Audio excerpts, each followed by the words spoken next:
देखिए, अभी हम प्रधान देवता का पूजन करने वाले हैं। पिछले वीडियो में हमने देखा कि हमने गणेश जी का और ये सब परिवार देवताओं का, गणेश अंबिका का पंचोपचार पूजन किया।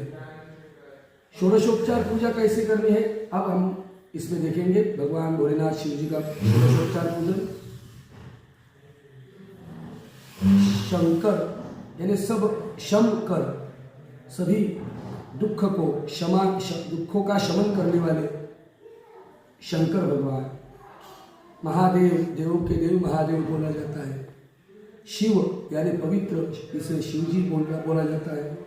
मृत्युंजय यानी मृत्यु पर जो विजय पाते हैं वो है मृत्युंजय।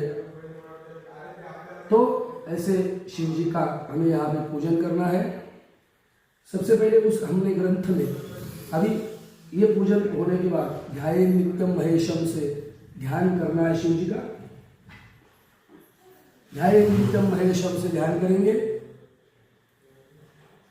उसके बाद श्री भगवते सांब सदा शिवाय नमः ध्यायामि, ऐसे यहाँ पर हम शिव जी को ध्यान यानी चावल चढ़ाएंगे।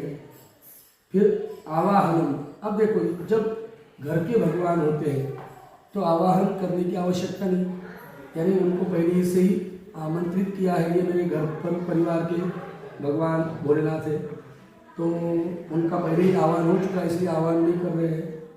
फिर आवाहन के बाद आसन। फिर यहाँ पे हाथ में चावल लेना है। आसन के लिए पहले भगवान को हमें वहाँ से उठा के इस थाली में रखना है, यानी तर्पणी में। ये हमारे भगवान, देखिए ये मुकुट है, भगवान त्र्यंबकेश्वर शिव जी का माना जाता है ये मुकुट, और ये स्फटिक शिवलिंग है। तो जो अभी आसनम है, आसनम पहले कर लेंगे। ये चावल लिए जाते रुद्र, ये मंत्र बोलना है और विश्वेश्वर श्लोक बोल के हमें यहाँ पे आसन जहाँ पे शिव जी को देना है वहाँ पे आसनार्थी अक्षदान समर्पयामि। अब यहाँ आगे पाद्यम, ये हमने यहाँ पे छत्र निकाल के रखा, ये स्फटिक शिवलिंग है। पाद्य समर्पण, पाद्य में आगे जो मंत्र दिया है वो मंत्र हमें पाद्य में बोलना है।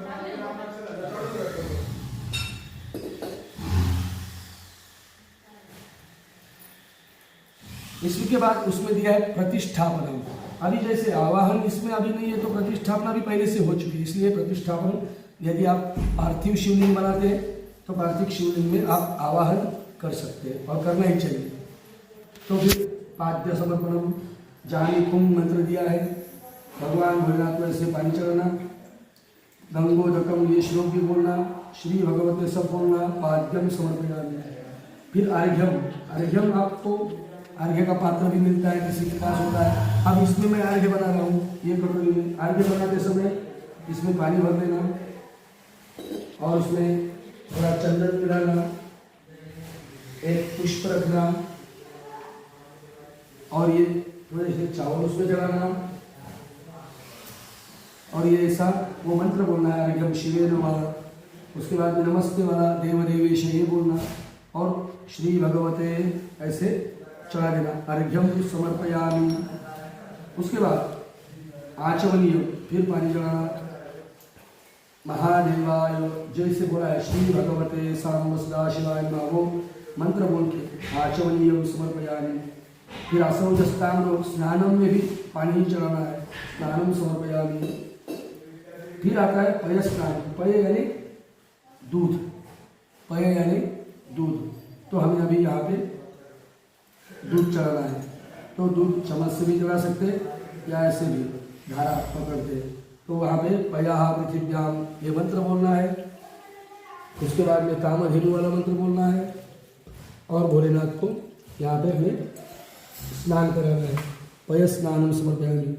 फिर पंचामृत का घी, दूध, दही, घी, शहद, शक्कर, कोई भी स्नान के पश्चात शुद्धोदकम, उस ग्रंथ में नहीं दिया है लेकिन करना है, शुद्धोदक स्नानम समर्पयामि। फिर दही, फिर यहाँ पे दधी है, ये दधी का हमने चढ़ाना है। दधिक्रावण मंत्र बोलना है, पयसस्तु वाला मंत्र बोलकर दधी चढ़ाना। दधी चढ़ाने के बाद फिर पानी, शुद्धोदक स्नान। उसके बाद में घृत, घृत यानी हम घी ले रहे हैं, ये घी आप ऐसा उंगली से भी लगा सकते हैं, चम्मच से भी लगा सकते हैं। मंत्र बोलना है वो घृतम मिमिक्षे वाला, श्री भगवते सांब सदा शिवाय नमः।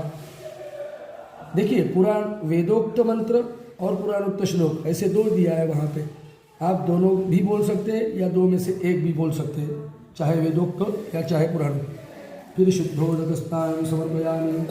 फिर आता है 4 नंबर मधु यानी शहद, हनी, स्वाहा। उसमें मंत्र दिया है मधुपाता रेतायते, उस ग्रंथ में मधुपाता रेतायते मधुक्षरन्ति, ऐसा मंत्र है।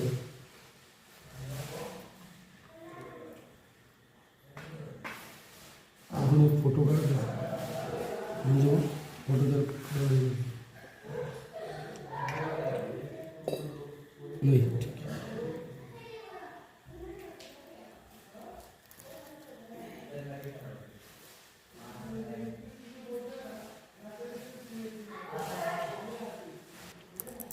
मधु स्नानान्ते शुद्धोदक स्नानम समर्पयामि। फिर यहाँ पर चीनी, शक्कर, साखर, एक वो जो मंत्र है अपाक गुर समुद्व, ये मंत्र बोलकर शक्कर चढ़ानी है। आगे वाला श्लोक भी बोल